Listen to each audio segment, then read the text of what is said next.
All right, and we're on the air.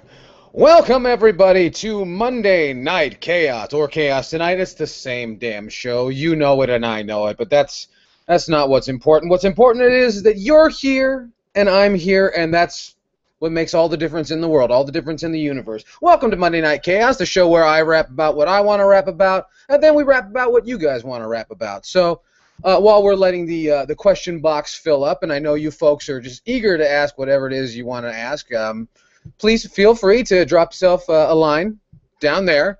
And also, you can contact me on the Facebook there for those of you that appreciate that route. And then for those of you that like me on the Twitter, you can even check me out over there. And I'll try and get to everybody as quickly as I possibly can. But first, I want to talk about something. This is something I wanted to rap about, and I didn't know how to bring it up in a video. I didn't know. Sometimes I get these thoughts. Sometimes I think about things that just cross my mind. And sometimes they come from questions from viewers just like you. And they get my brain going, and I think about it. And one thing that is always interesting is I get these thoughts that run across my head, and I have no idea how I would fit into a video, how I would edit it, what I could call it. So that's what we're going to do right now. This is in place of what would usually be a monologue on a program like this. I'm just going to rap about something that's been on my mind for a while, and I hope it's something that's poignant to each and every one of you. So what I want to talk about is gamer families. A lot of people, when they're sending me their correspondence, their questions, they're hitting me up on the Facebook or comments on the videos or whatever. They want to know if Mrs. Yell Chaos plays video games. Of course, if you guys have been following the program for any length of time, you know Mrs. Yell Chaos is a big fan of video games, and I can't get the Wii U from her a lot these days. It's a great thing, and it's very healthy for your relationship if you can muster it. But all that aside, I really thought about. There's this concept. A lot of people would love to define what it is to be a gamer, and those are usually people that are for some reason politically minded in a hobby that's about escaping from such things. So that's interesting. But I find that the overall gamer sensibility, the overall gamer term, really is a much wider term. A lot of people like to apply it simply to electronic video gaming as brought to you by Nintendo, Sega, Sony, Microsoft, etc., Atari throughout the years, Coleco, all that stuff. Brought to you by big corporations, corporations making, things like that. Electronic devices that play the games. And then there's also the people that are into the card games. I know about those people, the Magic the Gathering people. And I guess they're part of that gamer group. And then there's the board gamer people, and there's the Dungeons and Dragons gamer people. And I guess they're kind of part of the same scene. And that's cool. That's cool. I dig diversity. Diversity is important. It really is. But I really tore it apart in my brain and thought about all the people in my family.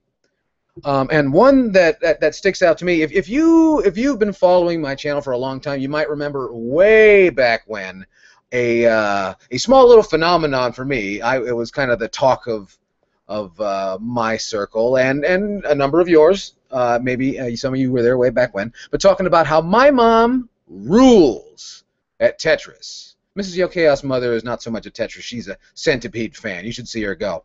But my mother rules at Tetris, and I can imagine that she looks the same way playing the game that I would playing the game, because she's just this stark, stoic look on her face, and she's fucking doing it. She is gonna break this motherfucker down, and that's just her thing. And she's always been a fan of puzzles, but yeah, to see her go at Tetris is really something else. And then that got me to thinking, well, that doesn't really limited to just really that, because then I think about my grandparents. My grandparents, big gamers, card gamers, and then like I'll tell you about my grandmother, my father's mother. My father's mother was I guess a gambler, but big time card player.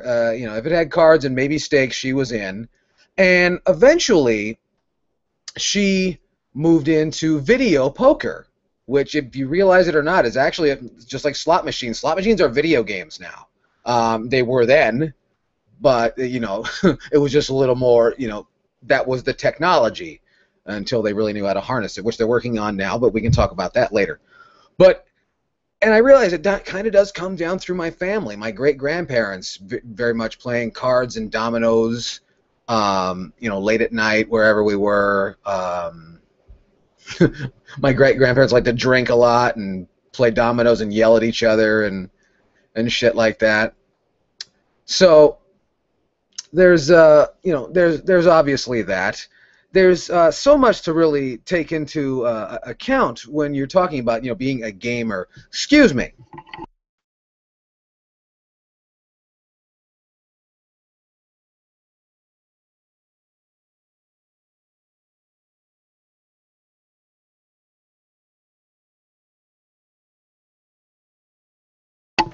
Goddamn fucking gardener.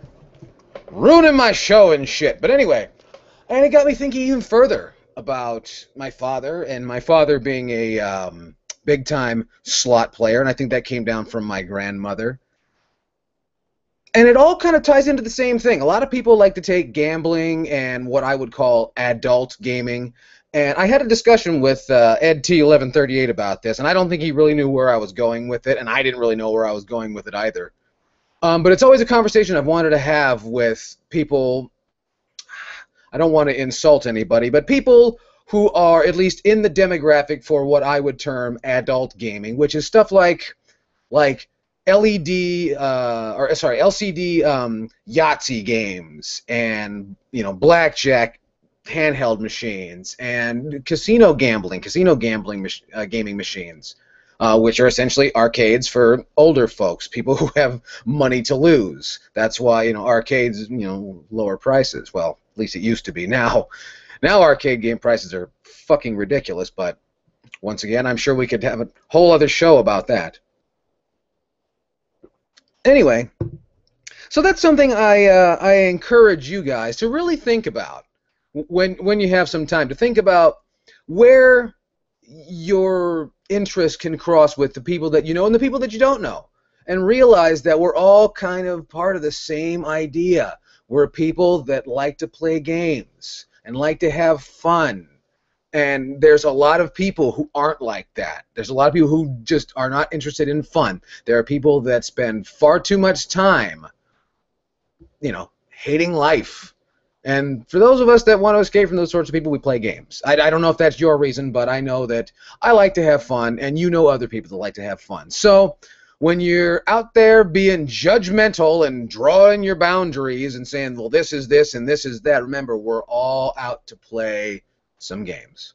So that's what I want to encourage each and every one of you to do over the coming weeks. Really think about that, because you'll find that through that common interest, you'll rediscover a person that you never knew that you knew. And it's a beautiful thing. So in just a second, we're going to go down to the questions. I'm going to have a sip of water because, goddamn, I swear, we were getting on a roll, and then I had to close. You think I would have closed the window already? I forgot, you know. It's an imperfect program right here on Monday Night Chaos. But I thank each and every one of you for coming out to see it, and I really do. I really appreciate this. Good stuff. Let me see here. We got a bunch of fine folks dropping us some mail here. Something right here. We got some comments going on. Let me see. Oh, that doesn't work. You know, one of these days, this thing is going to work. It's going to pay off. One of these days, Google's going to come up with something that works. I swear to you. Well, they've got a couple of things. Did the screen go off in the background? It did. That fucking piece of shit. All right, well, we're going to do without that today. That's being a fucking piece of shit. I swear, the world is against us today, gang, but we're going to get through this. But yes, welcome to Monday Night Chaos. Let me see here. Lewis Williams is here, and he says, hey. Well, I say, hey to Lewis Williams. Let me see here. Sarg Slim says, and I was thinking about this. He put this up early before the show, and I was thinking about this. He says, hey, Chaos, where do you think the actual tipping point was from when the gaming industry was actually cranking out a lot of quality games to now where all publishers think Call of Duty is king. Well, make no mistake, publishers don't think that Call of Duty is king. They think that they are king, and that's exactly the fucking problem. The tipping point, there's a lot of people that, Sarg, I don't want to cast any aspersions upon you or what it is that you think or what it is that you believe, but there's a number of people that let their nostalgia lead them to believe that there was this glorious period where the greatest games in the whole goddamn world were coming out day after day, week after week, month after month, year after year. And it wasn't like that. There's a reason they call them gems. I want to say, God, I mean, the industry has really been cranking out, and make no mistake, there has always been more shit on the market than there has been genuinely upper crust good games. All the way across the board, if you look at it in the grand spectrum. Even going all the way back to, the second generation, Atari, 2600, and all that stuff. There was all kinds of shit there. And then when the PlayStation came around, all kinds of shit. The NES, all kinds of shit. The PlayStation, as I said before, the PlayStation 2, there's a bunch of shit. There's a bunch of shit on the Wii. So, really, I don't think there was ever a point where there was just good games coming out all the fucking time. I know there was a point where, I want to say, 3 or 4 years ago, where there were games all the fucking time, every single week. And I'm sure it seems like when you read the forums, especially on NeoGAF and some of those places, it sounds like, and I'm sure I've said this a bunch of times before, it sounds like a bunch of smack addicts fiending for their dose of having a new fucking action game coming out every single week. So, I don't even know if I'm answering your question, but when was the last time? I couldn't tell you. I couldn't tell you because... And I'm also, I'm kind of a jerk in that way. I'm kind of like, if a game's any good, it'll stay popular for a little while. I think that's a really good gauge of something. If I don't want to spend my money sight unseen, if their promotional materials have not given me any reason to come get this, well then, let the word of mouth, not necessarily influence me, but I guess that's me. So yeah, publishers have always been cranking out shit. That's how they make their money. They're not your friends. They never have been. They just, at one point were on a winning streak. And it wasn't for very long. It was only for, like, a couple of years. Kind of like WCW, but, that's a whole different show. Let me see. Venom12 says, okay, I'm not sure if you've answered this, but what is your take on Baby Metal, the J-pop metal group? They're okay. I heard them once before. They're okay. If you want to hear some real good Japanese chick metal, you want to hear Yellow Machine Gun. I think I said that last time on Monday or on Thursday Night Chaos when we had it last. I beg your pardon. Yeah, get a hold of some Yellow Machine Gun. That's some good stuff. They're more of a grindcore band, but that's some good stuff. Baby metal, just okay. Dylan8837 says, Yo, Chaos, what do you think about Sting working with the World Wrestling Federation? I beg your pardon. What do I think about Sting working with the World Wrestling Federation? I haven't seen any signs that he's going to. I know that they flashed him in some fucking game, and he's on the cover, or he has something to do with WWE 2K14, and I don't understand why, because he, as an entity, Sting has no significance to that company whatsoever. 2K14, WWE 2K14 is seeming to suggest that somehow that game is going to represent all of the history of wrestling because Sting's in it, even though there's no instance of him ever working for the McMahons. So it was a cheap pop. They're probably teasing Undertaker Sting for WrestleMania 31, which is going to be a complete snooze fest if the Undertaker does not die before or at least in the ring. So Sting working with WWE, it's fucking lofty dreams. Sting is old. Yeah, maybe he can still move, but, in what capacity, and what would it matter? What would it matter? His best years are behind him, and the few years that he has left, you would need that much time to really get him over to the people that don't know him. Sure, the WCW fans, you can't assume that everybody has seen Monday Nitro and everything he did in World Championship Wrestling. There are some people a lot of people, never turned away from the Vince McMahon's product. So Sting working with WWE is the wrong move. It seems like every time they get desperate, they start cranking up the nostalgia. And that's a problem. Like goddamn the Sony Computer Entertainment Company, I swear. Uh,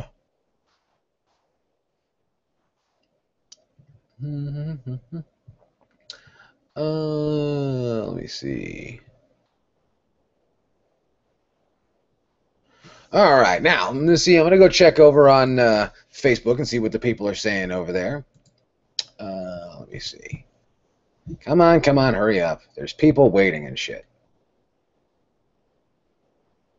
Come on.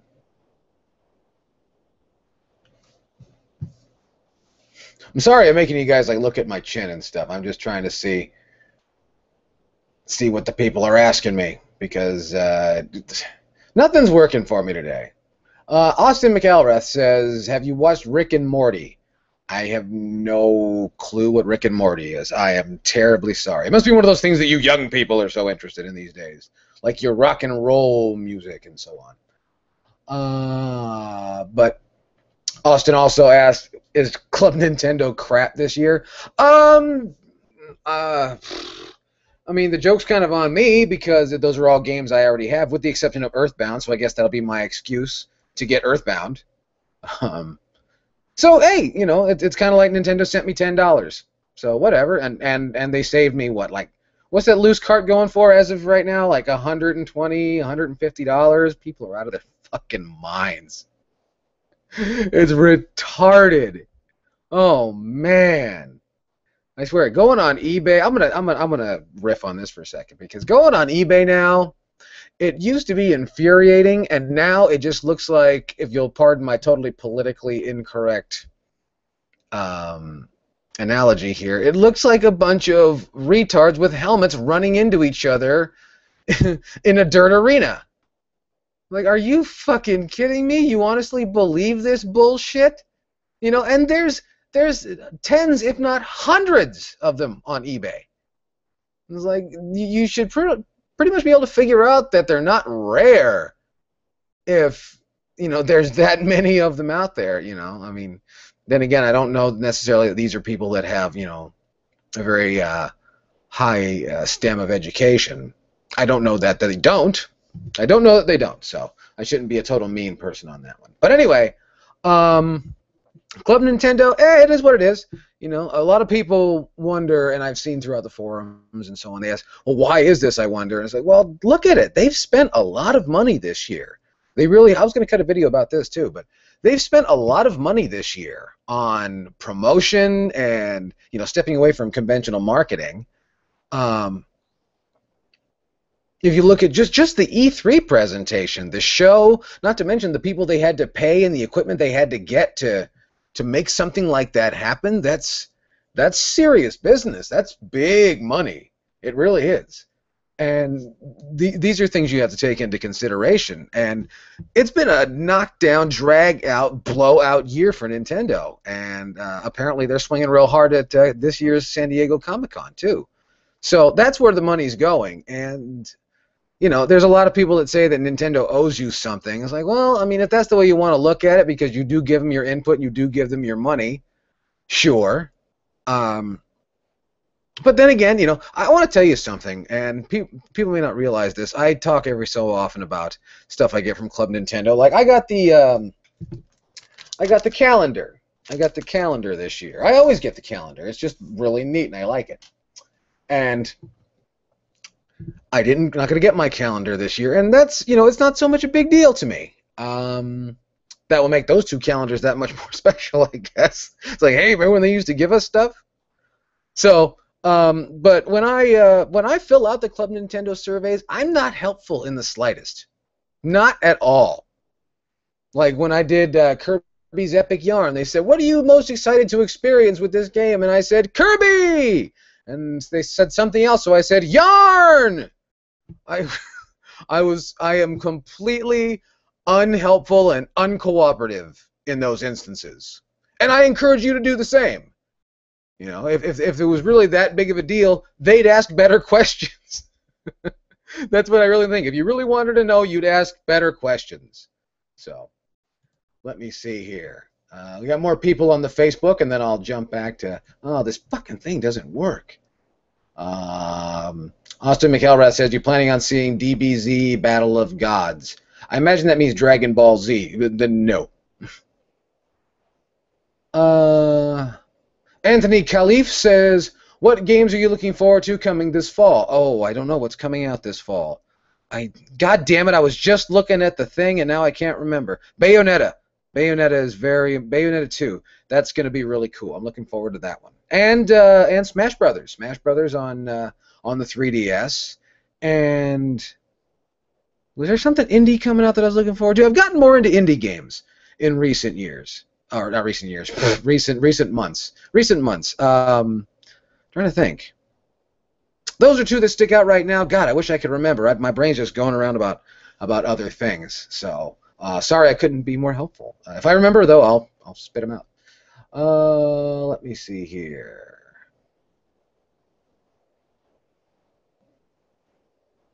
Let me see.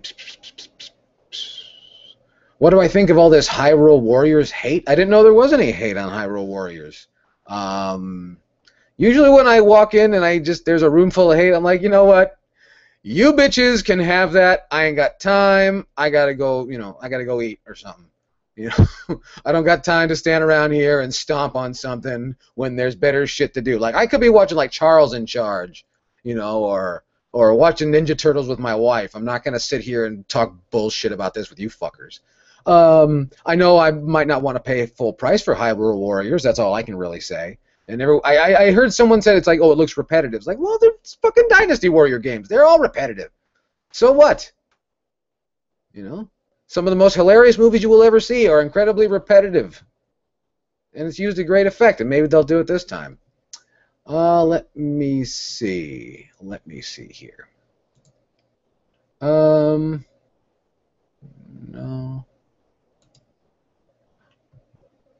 Let me see. Oh, there's another one. There's another one. Andrew Olivilar says, have you ever heard of the band Stormlord? Stormlord. I think there's been a number of bands called Stormlord, but I think I have one of their albums. I'm gonna let me open up my my music player here and see if I have some Stormlord. Because I think there's been a few bands called Stormlord. Hopefully we're talking about the same one.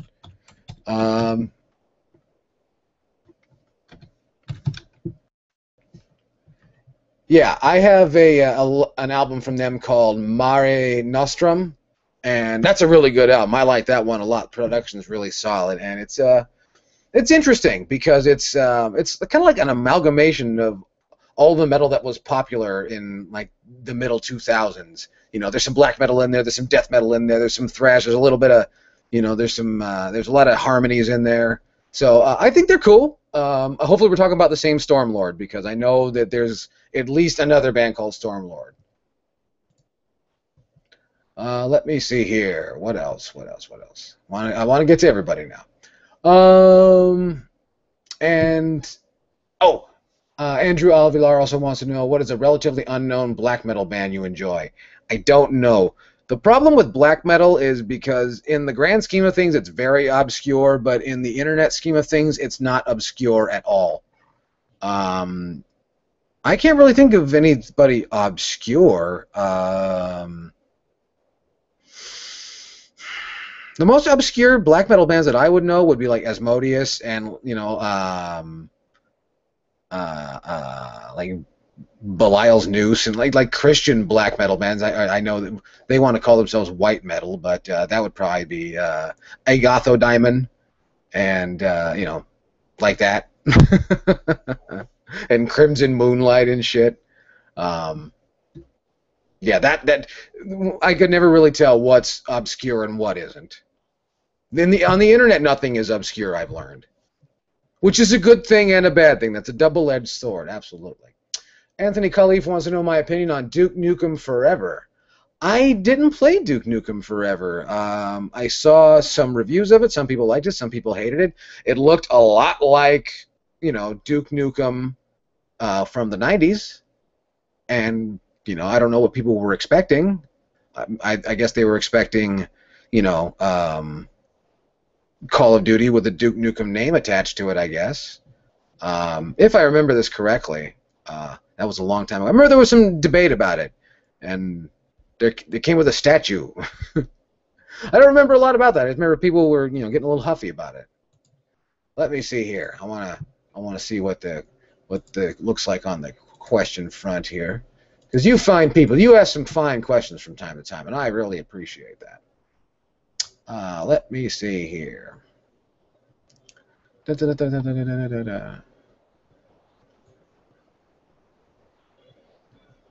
da. Crimson Annihilator says, "What Wii U titles do you suggest?" All of them, except for that fucking Family Party game, and yeah. Oh God, there's a ton. Anything Nintendo has done nothing but publish absolute knockout releases, and people might say that because I'm biased. Of course I'm biased. I'm telling you about things I like. They're not paying me to do it. I wish they were, but I beg your pardon. I'm terribly sorry. And is Zombie U worth checking out? Absolutely. Play it in the dark. I recommend it. And that's a lot coming from me. With the vitriol that I carry toward Ubisoft and Yves Guillemot personally, I think that's a lot coming from me. So yeah, check out Zombie U.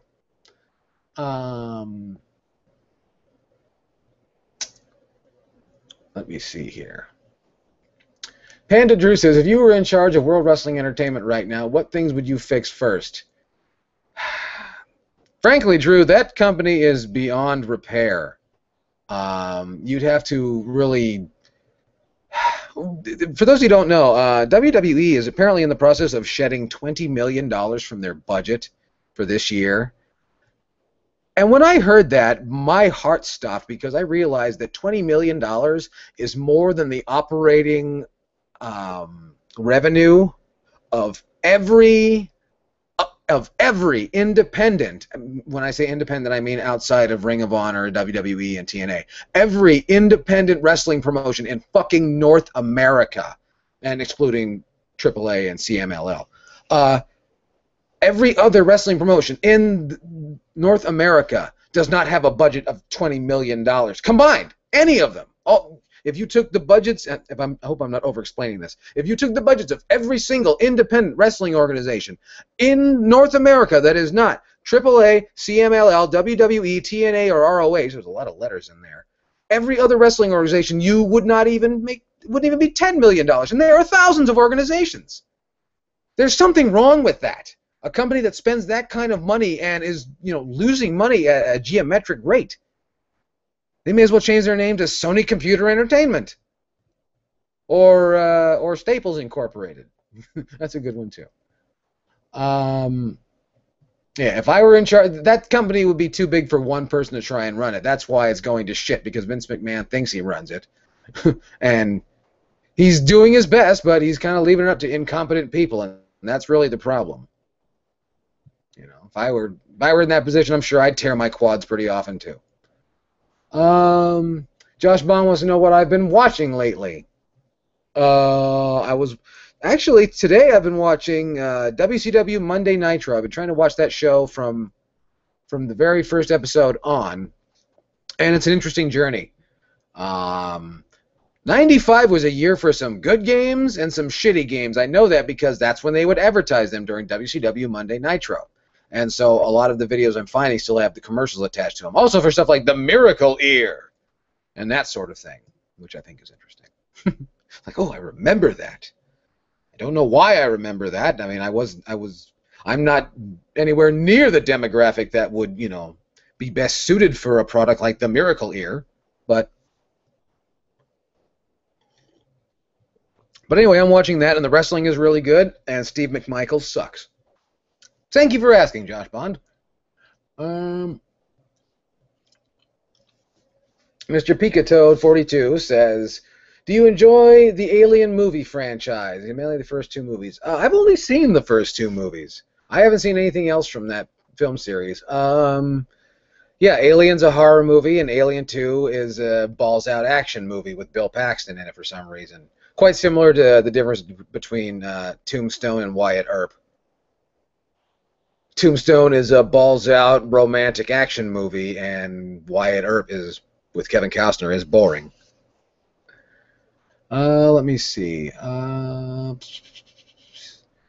Kit171 wants to know what I think about Brutal Legend. When's the last time I played Brutal Legend? A long time ago.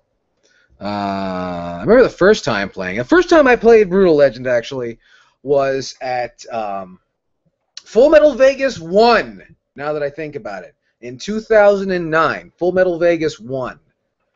For those of you who don't know, the one coming up this September is Full Metal Vegas. Was it 8? 8. I went to public school. I'm sorry. 8. Full Metal Vegas 8 coming up. Coming in September. So be there, be square, and shit like that. But for Full Metal Vegas 1, Mrs. Yo Chaos and I went to Las Vegas, Nevada, and we stayed at the Stratosphere Hotel and Tower, and we went to see Death Clock at the House of Blues, Mandalay Bay. This was in November. It was butt cold out, and that's when we really got a taste for going to Las Vegas in the winter. If you've been to Las Vegas before and you've been in the summer, try it in the winter. Very different experience. I recommend it highly. Unless you're a bitch, then don't go.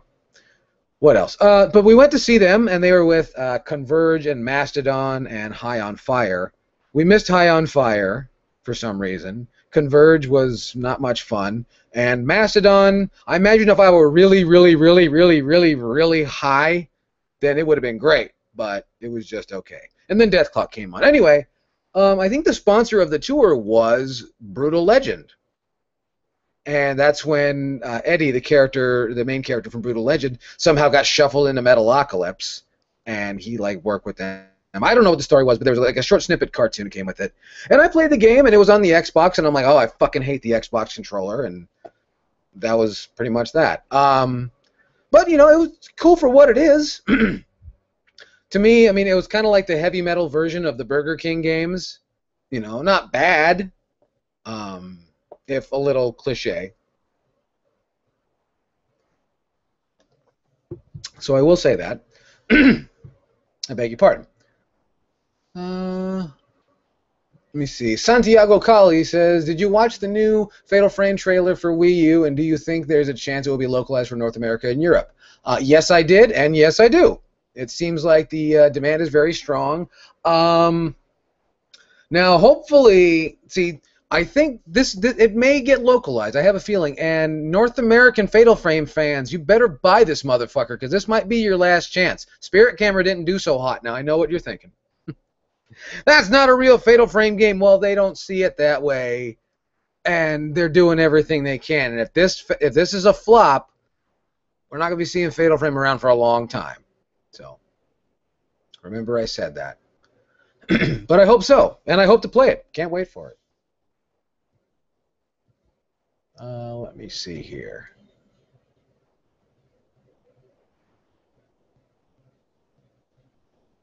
Hero Unlimited 13 wants to know, he says, considering that Capcom is in such dire straits financially, you misspelled straits.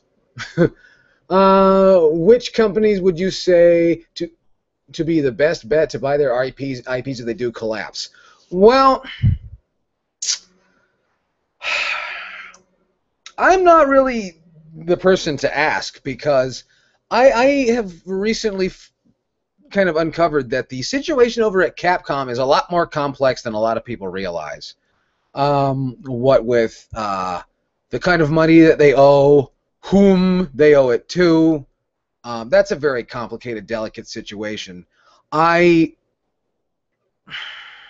Frankly, I think that, and I may have said this one time or two before, I feel that if Capcom's IPs were to just go away, something similar could be dreamed up. There will be a way to skirt around it, or just outright take it. It's just so complex with the way that thing is put together. I don't really care to comment. I would hate to see that. I would hate to see Capcom go down. I hope they learn their lesson and can turn this thing around, but, what are you going to do? I imagine a lot of people would see Nintendo as the one to pick up the ball and run with it, but I don't know. I mean, Nintendo has trouble cranking out games from their own pantheon. So, to give them suddenly this whole new roster of characters, and then that's just going to be one more thing for all the marks to be mad at them about and talk shit to them on their Twitter and on their. I think that's really uncalled for too.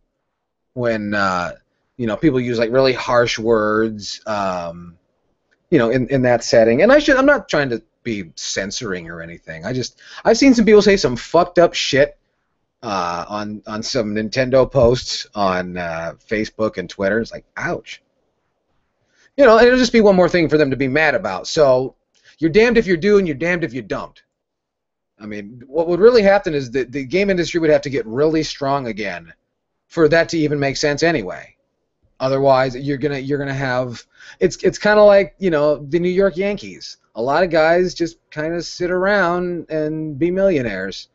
And that seems like what we're at today. There's so many franchises that aren't being worked with. Either there's not a market for it or whatever. And there's this idea that the fans think they should get what they want just because they want it, even though they're probably not going to buy it. But I'm surmising. I'm sorry. I'm sorry if I'm jumping to conclusions. Let me see. Doku Fox wants to know my favorite TurboGrafx 16 game. My favorite TurboGrafx 16 game? Oh boy. I played quite a few of them too.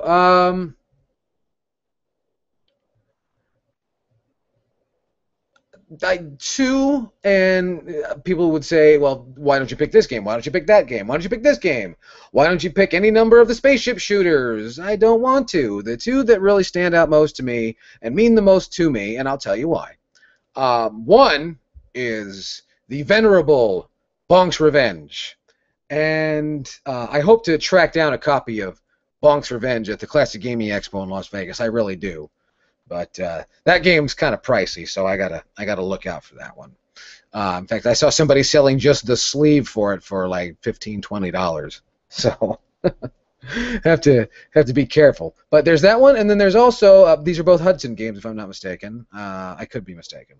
Battle Royale. Oh, and I'll tell you why about Battle Royale in a second. Also, Devil's Crush. Devil's Crush, which is a satanic pinball machine game, which, doesn't that sound amazing? Satanic pinball! Devil's Crush has a different name in Japan. It's got a much cooler name. I can't remember. But there's that. And there's also Battle Royale, which is a not so much a terrible wrestling video game. And it's absolutely hilarious in its execution. They tried. I would be really pissed. I think my Uncle Earl, who bought that game, actually bought all those games that I just described to you, but I think he paid like $50 or $60 for Battle Royale, and he didn't like it, and at all, if I'm not mistaken. That would have been quite a burn, actually. But that game, in hindsight, though, and playing it now, it's hilarious. I don't have it. I played through an emulator. Fuck you. Don't judge me about the emulator. I didn't mean that. I'm sorry. I apologize. Let me see. Doku Fox also wants to know what is my favorite song that I've made in a band. I couldn't tell you. I really don't like any of my songs. I assume you mean Crepitus. Now, my favorite ones to play. My favorite ones to play. There was one called Flames of Desecration, and another one called The Vile Vortex. I enjoy playing those games, or those songs. Excuse me. It's been a while since I played in a band. I'm sorry. Excuse me. I'm burping on everybody here. And Chris Hole 64 is here. That's good. That's good. Panda Drew says, "What is your favorite Terminator film?" I would say I'm with you on that one. I like the first one. I like the second one a lot. I'm disappointed that the second one didn't wrap things up because I really don't see how they. I keep spinning this series like, well, it was Judgment Day. It sounded like one day it's over with, isn't it? And they just keep dragging it out. They pull it out of the closet and they put a comic book under it or whatever. It's like, oh, fuck, get out of my face. But the first one, yeah, the first one was great, and that was far more of an Arnold Schwarzenegger movie than people realize. It had, like, the one-liners and all the shit, whereas it seems like Terminator 2 had less of that. Well, and also Robert Patrick got to have some of the one-liners, I guess. Nitro Java wants to know what bands I've been listening to this week. What was I listening to this week? I was listening to some Pyramaze featuring Matt Barlow. I've been listening to all the Symphony X records. What was I listening to the other day? I was listening to Ready for the World. Ready for the World is the band that does that song called Oh Sheila, if you don't know that one. Things like that. Stuff like that. Let me see here. Do we have any other questions from all the nice people? Because I think I've reached the end. And if not, we'll jump back over to what's going on the Facebook there. I guess we'll just jump over to the Facebook. Alrighty.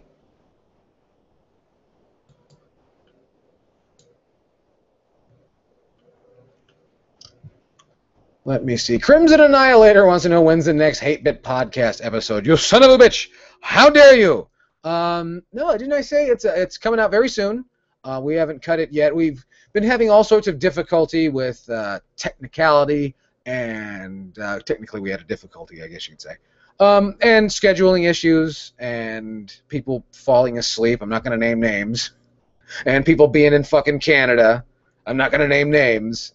But, yeah, as soon as everyone wakes up and is back from Canada, 8-Bit Podcast will be back and rolling. So, sorry for the delay. Sorry for the wait on that one. Let me see. Ben Stilka says, what are the odds that the Wii U game Ubisoft is holding back on is Zombie U2? I don't think so. I mean, maybe because that game didn't really cost that much to make, and I'm sure they made enough off of it. But, whatever. I'm not laying odds on anything for anybody anymore.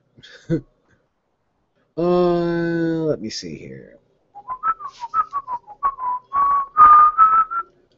Oh, I guess that was all the questions. Oh, well, that's a shame. All right, well then, what do we talk about? We could. Oh, wait, we got something over here on the Twitter. No, nope. Guess not. So, in that case, we're gonna go over here. Is there anything in there? No, that's the wrong one. See, I'm looking like a putz right here on the internet. Doku Fox wants to know, do I like Maximum the Hormone? I haven't the vaguest idea what Maximum the Hormone is. I'm scared to find out, actually. Music Jab wants to know my thoughts on the Sega Genesis. If you really want to know my thoughts on the Sega Genesis, please refer to my Sega Genesis collection video that I did not too long ago. You can get all the thoughts I have about the Sega Genesis, and then some. It's great.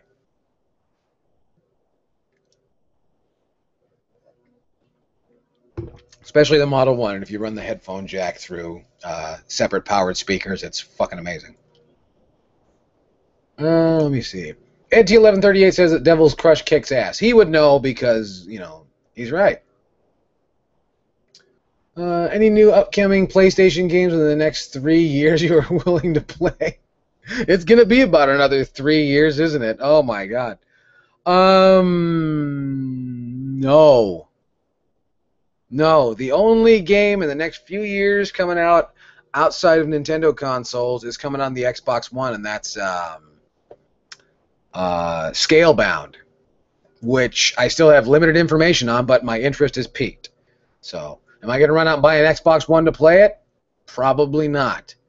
So, depends on how long Microsoft plans on keeping the Xbox alive, because it doesn't seem like that's really what they want to do.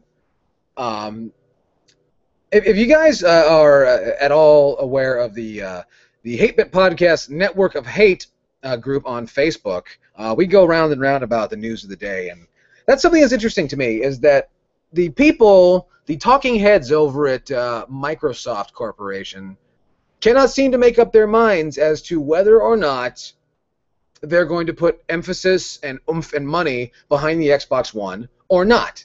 There are people that saying that they are, people saying they aren't. and they really need to get their fucking story straight because they're sending a really mixed message to the people that have bought this thing, and the people who have bought it recently who still have the receipt to go take it back. You know, and does it really matter? We're living in an age where, and here's the interesting thing about this, we live in an age where the stupid consumer is still there, but becoming a little less likely. And does that really matter in the overall grand scheme of things? Yes, absolutely. Because people will talk. And, you know, as a wise man once said, they'll never stop us as long as we keep talking. But anyway, I really don't know what's going to go down on that front. But as far as PlayStation games, no, I can't think of anything PlayStation coming that I'm even excited about. And that makes me really sad because I figured PlayStation 4 was at least going to have something. And don't get me wrong, there's games that look like would be fun for other people. It just don't look like things that would convince me that I need this new plastic brick in my house. You know? And I don't like the way the PlayStation 4 looks either. I've always had a problem, and you guys can argue with me on this if you want to, but I've had increasingly less respect in terms of, shall we say, intestinal fortitude for Sony Computer Entertainment. Because the original PlayStation, you remember that thing? That white, or actually it was like gray, with the rectangle. With I wish I had one. I'll have one next time. With a disc shape on it, the lid and the whole thing.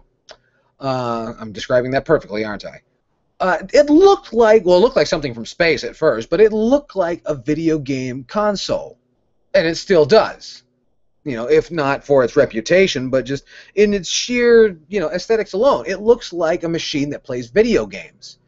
And then the PlayStation 2 came out, and the PlayStation 2 was so fucking insecure that not only did it have to bill itself as a media machine to play DVDs, which, worked out, to their credit, worked out, but decided it needed to simulate the aesthetic, the appearance of a desktop computer. It didn't look all that different from some of the towers that were at the time Sony Vaio. In just the overall presentation. And the Vaio logo, you'll notice the Vaio logo and the PlayStation 2 logo, or the PS2 logo, are not terribly dissimilar. And then when the PlayStation 3 came out, you can see the PlayStation 3, PlayStation 3 behind me right there. And that looks even more so. It looks like a shiny computer tower, but it looks like a computer tower nonetheless. And now the PlayStation 4, even more so, with even more plastic. And so that's why I've been kind of disappointed with each PlayStation ever since. Not necessarily their game libraries, but that they're so self-conscious about being conceived as a toy or perceived as a toy. Microsoft doesn't seem to care. They just want money. They don't seem to care where it comes from. And if they're kind of like, if they can't get you to give it up voluntarily, they're just going to start damming off waterways. Like, none of this for you. Fuck you. Fuck you, pay me. God, I swear they're the fucking Seattle Mafia. Let me see here. Crimson Annihilator wants to know, have you seen or played Ride to Hell Retribution? No, I don't know what that is. Richie614A says, where is your beer? It's at the store. I didn't get any. I forgot. Plus, beer kind of dries out the throat. Let me see. Dylan8837 says, have you heard the new Cannibal Corpse song, Sadistic Embodiment, and are you looking forward to the new album? I didn't even know there was a new album coming out. I guess I'll have to look into that. Had no clue. So I'm sorry. I'll look into that, though. Sadistic Embodiment. Alrighty. Sounds like a song that came off of Kill. Let me see. If you were in charge of naming the Wii U before it came out, would you have called it Wii U as Nintendo has, or would you have named it something else, and what would it have been?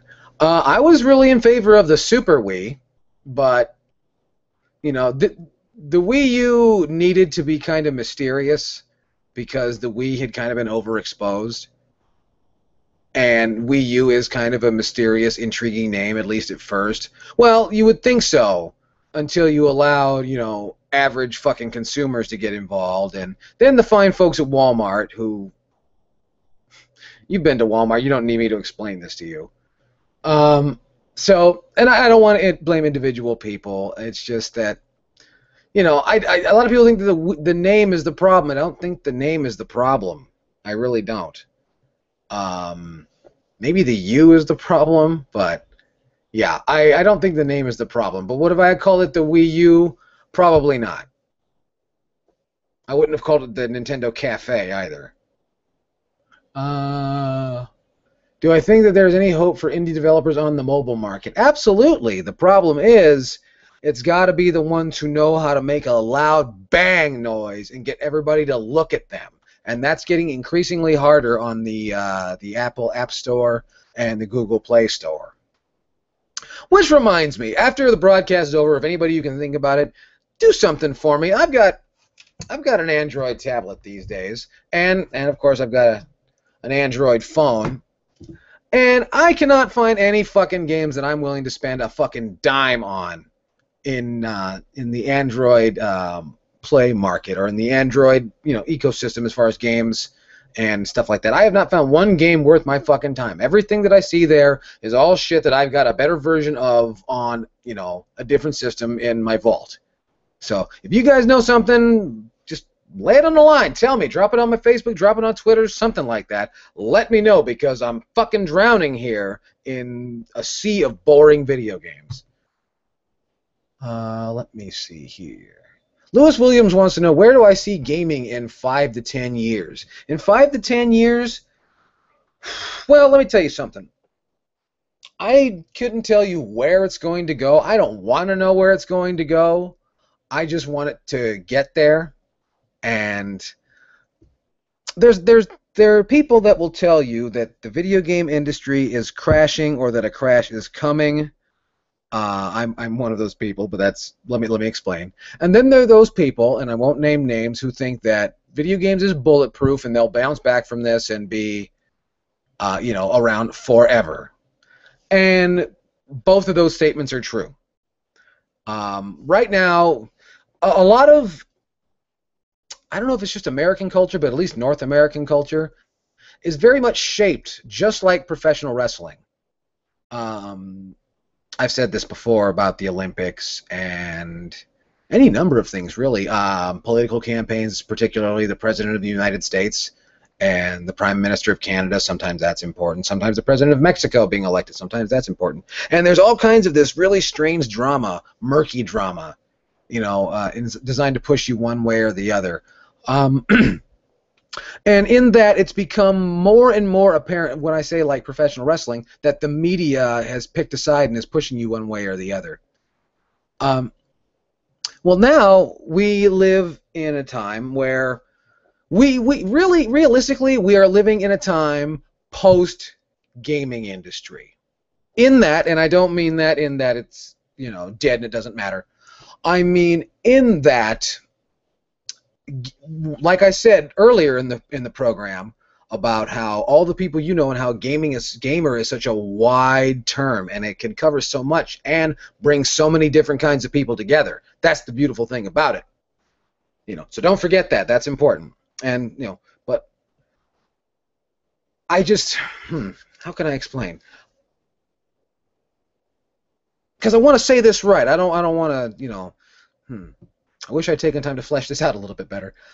My overall point is in 5 to 10 years, we'll just say that. We'll go with in 5 to 10 years, I hope it, well, it's going to be different. But I think it's going to be different very much in the way that wrestling is different.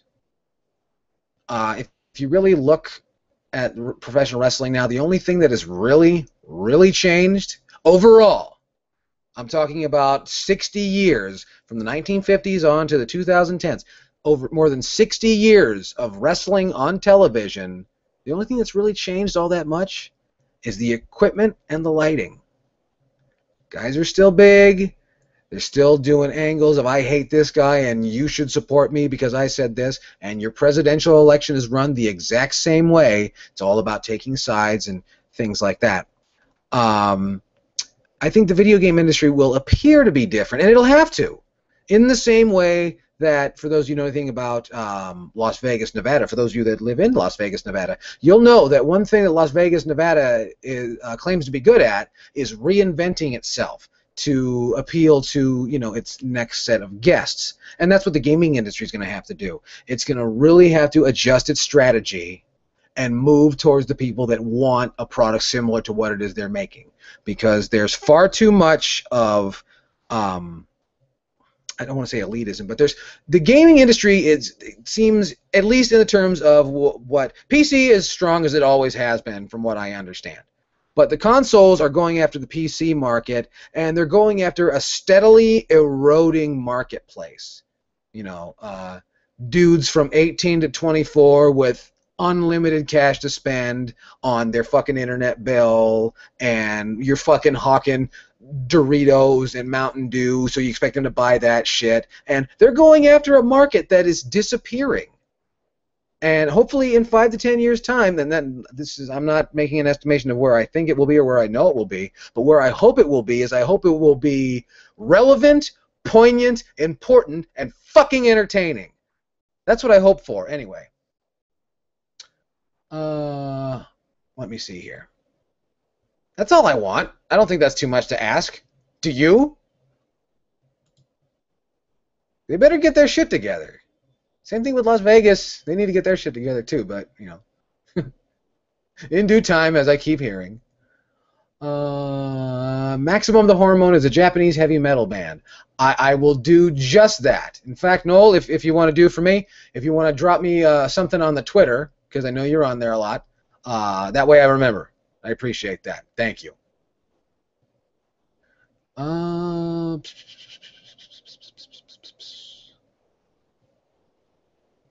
Apparently they're a metalcore band with ska influences. All right, I'm in. Let me see.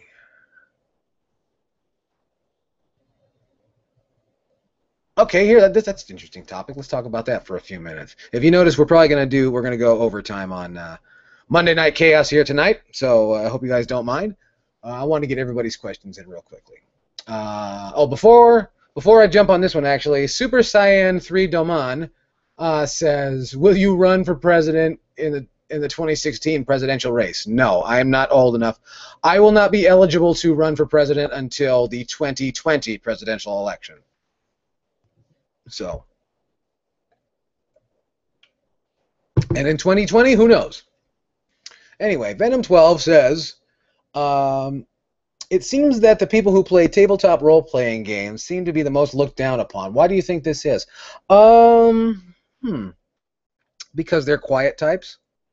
Video gamers used to be looked down upon until, really until I think people started piping up, and they had a voice, and they had magazines, and now they have the internet.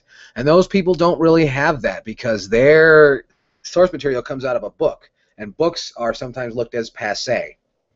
That's what I think anyway. I don't know why that is. It's not my speed. It's not my, tabletop role-playing games. That's not my thing. Really, because I don't know. I've never run into a big enough group of people that would want to do something like that. I tried it once in middle school, and it went on for a couple of weeks. I had all the books. My uncle gave them to me. This was like Advanced Dungeons and Dragons 2nd edition. For those of you who've been around for a while, there's certain people that they know who they are, that remember how long ago that was. Well, this was in the 90s, so we were poor. We were poor, and we had old Dungeons and Dragons books. And tried it. There was a lot of math involved. I was trying to figure the whole thing out for my friends because my friends were lazy and wouldn't do it on their own. And then they discovered Magic the Gathering, and they fucking went Dungeons and Dragons. And that was really the end of it. And I said, fuck this. I'm going to learn to play guitar. And I did, and here I am. So, and I love going to things and seeing people who are doing the tabletop role-play game, but I don't have the patience, and I've never had a long enough relationship or gelled with that kind of group of people to where, because I think that seems like a sacred thing when people invite you to play at their Dungeons and Dragons table or or Vampire the Masquerade, or whatever it is that you kids are into today. Um, make it seem like I'm so old. But whatever it is that it interests you, it seems like it's a very sacred thing when someone asks you to sit at their table and play that game with them. So, and I've never been privy.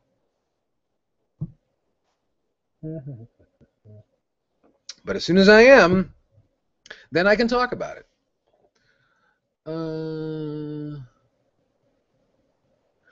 Let me see here. Kit171 says, personally, I've always called the Wii U just the U. It sounds cool and kind of mysterious.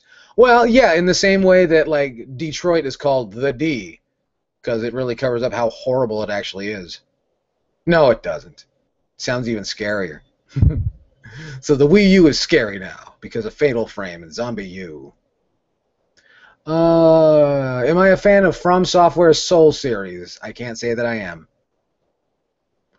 I know they throw those out there every now and again, and don't know. People rage on. People go on and on about that, as well as Game of Thrones, and those are two things that I just don't give a shit about. I'm sorry. Kit171 wants to know, do you like the movie Heavy Metal? No, I don't. I'm sorry to disappoint you, but no, I don't. All right, what's going over here on the Facebook? Since we got a few minutes left, we have a few minutes left here. So let me see what these people have posted on the Facebook. Let me see here.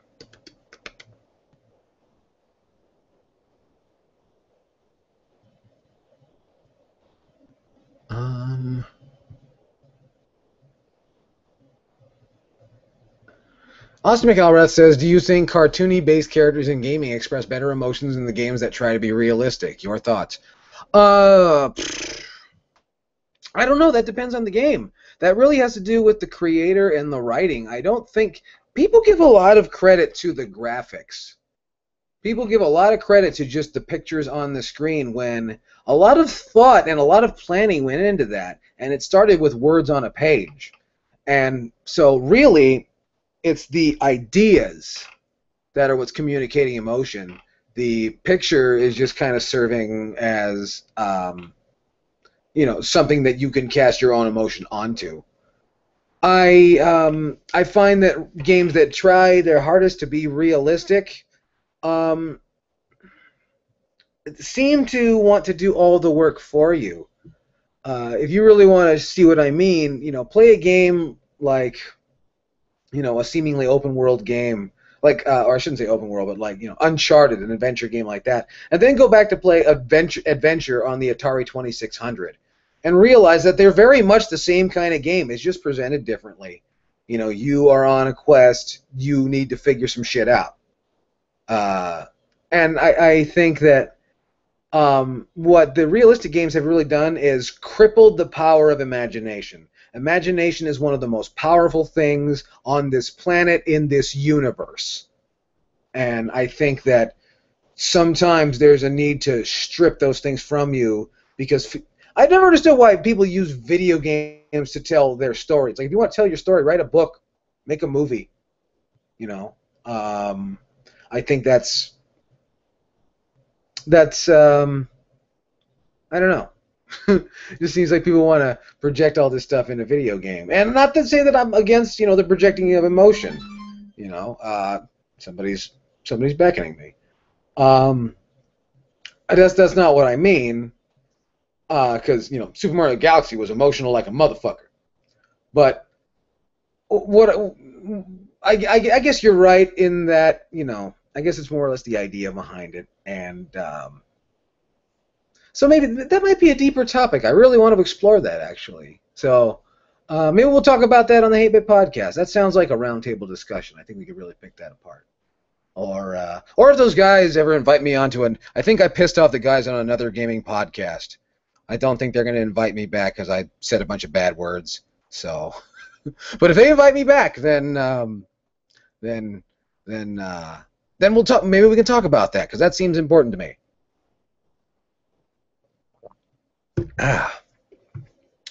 Let me see. Get a few more things here, and then I'll get out of your hair. And once again, I really thank everybody for stopping in tonight, and I hope you join me next time. Right here on Chaos Tonight. Crimson Annihilator says, would you like to see Deadly Premonition come to the Wii U? I'm indifferent.